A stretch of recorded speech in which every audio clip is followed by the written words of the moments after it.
is saying about Eid al-Adha, Ismail, and then Ibrahim alayhi salam, and Ishaq. Let's clarify who was taken to the sacrifice. Muslims, how do you know that it was Ishmael that Abraham intended to sacrifice and not Isaac or Isaac? How do you know that? Because there is no any evidence to this claim in your Quran. There is no any evidence to this claim in your Quran.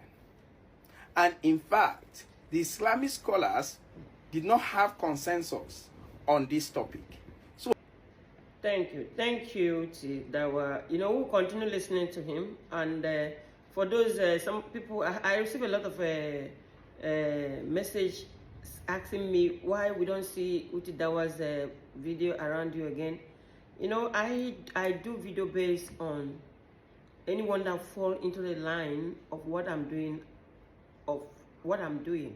I have a lot of Uti Dawa's video in my archive, but I do it anytime it falls in line of what I want to say.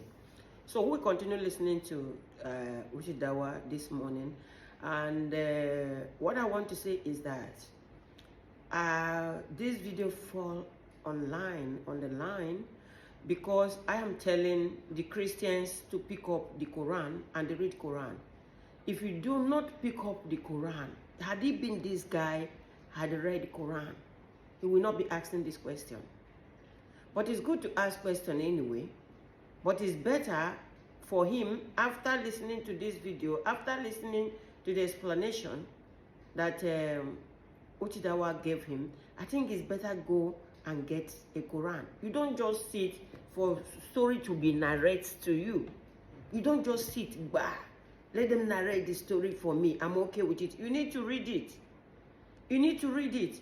Before I continue, let's continue listening to Uchidawa. Please, how do you know that it was Ishmael that Abraham intended to sacrifice and not Isaac?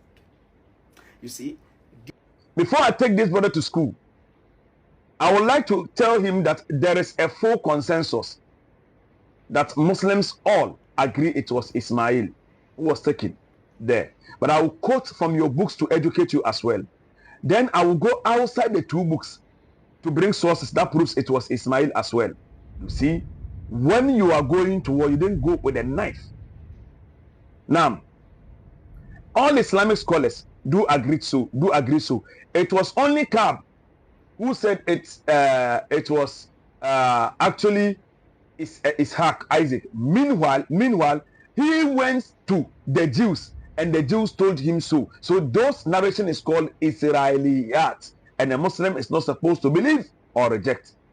But this is the authentic sources from Muslims. Islamic scholars like Ibn Anas, Abu Amr ibn al-As, Amr ibn Hanbal, Ali ibn Abi Talib, Ibn Umar, Abu Huraira, Abu Tufail, Sayyid ibn Jubair, Mujahid, Al-Hasan al-Basri, Muhammad ibn Ka'b, name them. We can go on and on and on. All of them had the agreement that it was actually Ismail who was taken to be sacrificed. So let's move clearly to Encyclopedia Judaica. In the Encyclopedia Judaica, and I quote for you, in the tale of binding Surah 37 verse 99 to 10, verse 99 to 110, they say Muhammad identified the son who was to be sacrificed as Ishmael, and indeed the opinion of the traditionalists were also divided on the subject. It is related that the renowned traditionalist of Jewish origin from the Qurayza tribe and another Jewish scholar who was converted to Islam told that Caliph Umar ibn Abdul Aziz in 717 to 720 CE that the Jews were well informed that Ismail was the one who was bound, but that they concealed this out of jealousy. The Muslim legend also adds details of Hajar, the mother of Ismail, after Abraham drove her and her son out. She wandered between the hills of the Safa and Marwa. Thank you, brother Uchi. Please, you go to Uchi Dawa's platform. This video is about 19 minutes. Very, very educating. This video is about 19 minutes. And you know me, as somebody that is cutting video, I don't cut more than 2 minutes something. That's the highest I can cut.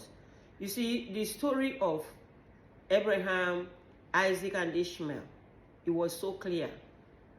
It was so clear that Ishmael was like 10 years older than Isaac. And when the Bible said to sacrifice his only son means before Isaac, his only son. Isaac was not in the picture. And all these are out of, and we are still battling this thing today. This war of Ishmael and Isaac, we are still battling it today. But one thing I'm going to say to the Christians are, if you pick up Quran and be honest with yourself, because one thing is reading and one thing is opening your heart to understand what the Quran is saying. Pick up a Quran and be honest with yourself and read Quran. And you will not have yourself to blame. And you will not have any other person to blame. You will really understand the truth. Please, you guys can go to Uchidawa's platform to listen to this whole video. Thank you.